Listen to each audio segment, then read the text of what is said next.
प्रिय छात्रों, आज हम कक्षा 11 के हिंदी विषय के अंतर्गत कबीरदास जी द्वारा रचित साखी शीर्षक के अंतर्गत संग्रहित दोहों का अध्ययन करेंगे।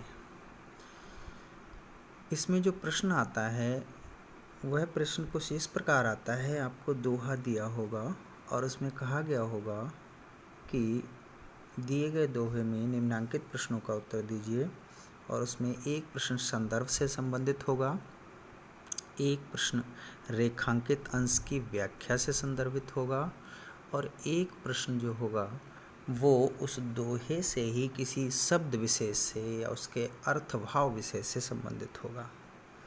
तो उसके लिए हमें किसी भी दोहे या काव्य की व्याख्या करना आना बहुत आवश्यक है। तो हम इसकी व्याख्या को पहले पढ़ेंगे। तो आइए पढ़ते हैं। लिखा है, बलिहारी गुरु आपने धोहाड़ी कै बार, जिन मानिश तय देवता करत न लागी बार। कबीरदास जी कहते हैं, इस दोहे में कबीरदास जी ने गुरु की महत्व या गुरु के महत्व का वर्णन किया है कि गुरु का कितना महत्व है। इन्होंने कहा है कि मैं अपने गुरु पर न्योछावर होना चाहता हूँ या न्योछावर हूँ, बलिहारी हूँ। गुरु पर मैं बलिहारी हूँ और अपना शरीर बार बार उनको अर्पित करना चाहता हूँ। धो हाड़ी कै बार, धो माने दूं, हाड़ी माने शरीर, कै बार माने कितनी बार। क्योंकि बलिहारी गुरु आपने, आपने की या आपकी ही बलिहारी है, आप पर न्योछावर कर होना चाहता हूँ और अपने शरीर को कितनी बार आप पर बलिहारी दूं, न्योछावर दूं।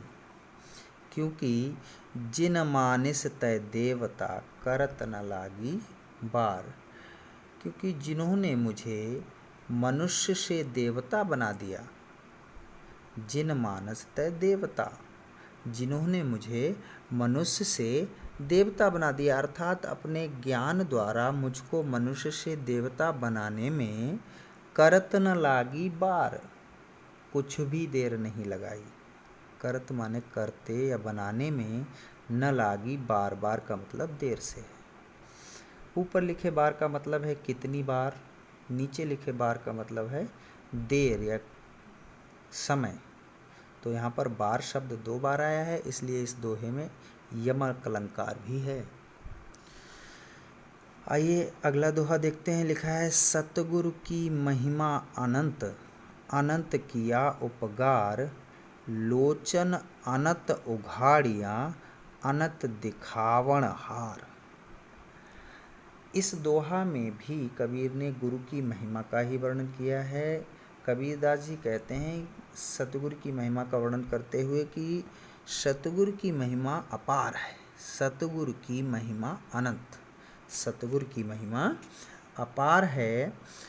अनंत किया उपकार, उन्होंने मुझ पर अनेक उपकार किए हैं। लोचन अनंत उघाड़िया, उन्होंने मुझको दिव्य दृष्टि प्रदान की। अनंत दिखावण हार, और अनंत ब्रह्मा के दर्शन कराए। अर्थात भगवान की जो विश्व ब्रह्मांड के विराट स्वरूप है उससे परिचित कराया। उन गुरु की महिमा से ही ऐसा मैं कर पाया। यहाँ पर भी यमक अलंकार है। अगला दोहा देखते हैं। लिखा है, दीपक दिया तेल भरे, बाती दई अघट्ट, पूरा किया बिसाहुणा, वहुरिन आबय हट। बहुत इम्पोर्टेंट दोहा ये, परीक्षा की दृष्टि से देखते हैं। कबीरदास जी कहते हैं कि गुरु ने शिष्य के शरीर रूपी दीपक को ईश्वरीय तेल रूपी या प्रेम रूपी तेल से भर दिया है। शिष्य के शरीर रूपी दीपक को दीपक दिया तेल भरी, ईश्वरीय प्रेम रूपी तेल से भर दिया है। और बाती दई अघट्ट, अघट्ट माने कभी ना खत्म होने वाली, अटूट।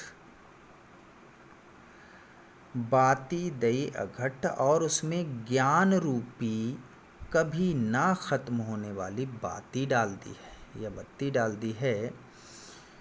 आगे लिखा है पूरा किया बिसाहुणा, उसकी ज्योति से जीव की सांसारिक वासना समाप्त हो गई। यानी जो बाती दी है उससे जो जीव की सांसारिक वासना है, अर्थात सांसारिक भावनाओं का जो क्रय विक्रय है वह समाप्त हो गया है। लिखा है पूरा किया विसाहुणा, विसाहुणा का मतलब है क्रय विक्रय।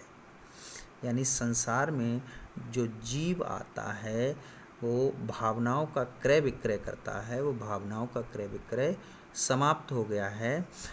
और परिणामता क्या हुआ, वहुरी न आवे हट, जीव को आवागमन के चक्कर से मुक्ति मिल गई। अर्थात इस संसार रूपी बाजार में उसे दोबारा आना नहीं पड़ेगा। हट का मतलब बाजार से है।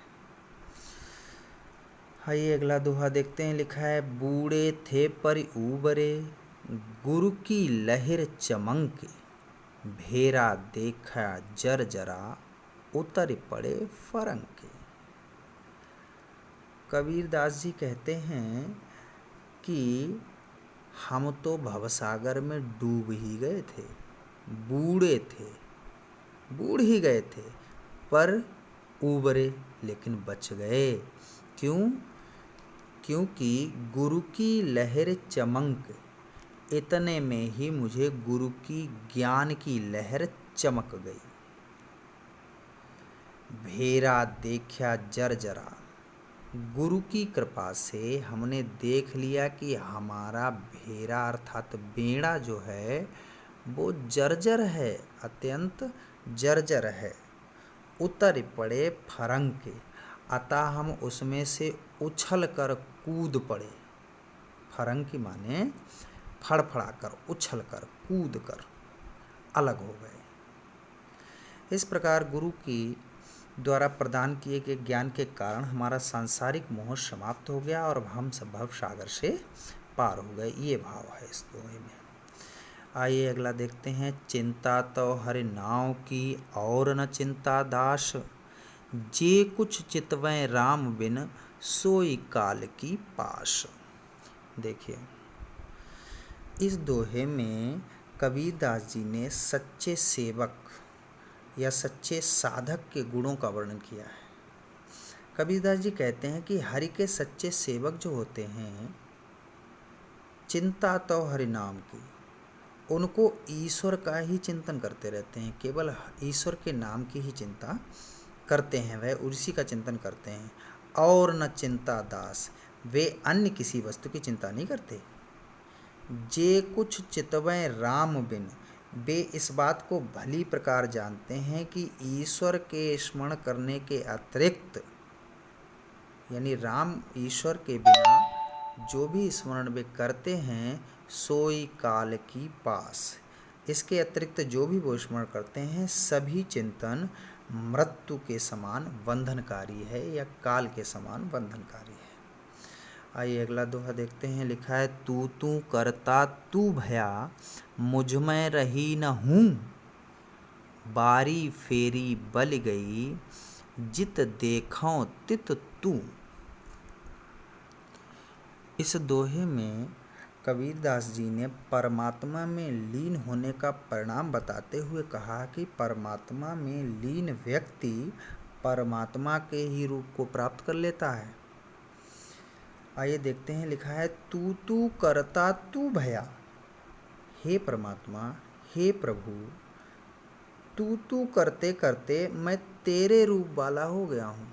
अर्थात प्रभु का नाम रटते रटते मैं प्रभु जैसा ही हो गया हूँ। मुझ में रही न हूँ, हूँ माने अहंकार या अहम भाव। परमात्मा में लीन होने के कारण मेरा सारा अहंकार समाप्त हो गया है। मुझ में रही न हूँ, मुझ में अहंकार जो था वो अब नहीं रहा है, क्योंकि मैं तेरे रूप वाला हो गया हूँ, या तेरे नाम लेते लेते मैं तुझ जैसा ही हो गया हूँ। आगे लिखा है बारी फेरी बली गई। बली गई का मतलब समाप्त हो गई, जल गई। बारी फेरी से तात्पर्य है जन्म मरण का चक्र। कबीरदास जी कहते हैं जिसके परिणाम स्वरूप क्या हुआ कि मेरे जन्म मरण का जो चक्र है वो भी समाप्त हो गया है। अब क्या है, अब जित देखूं तित तू। अब मैं जिधर देखता हूँ उधर तू ही तू दिखाई देता है।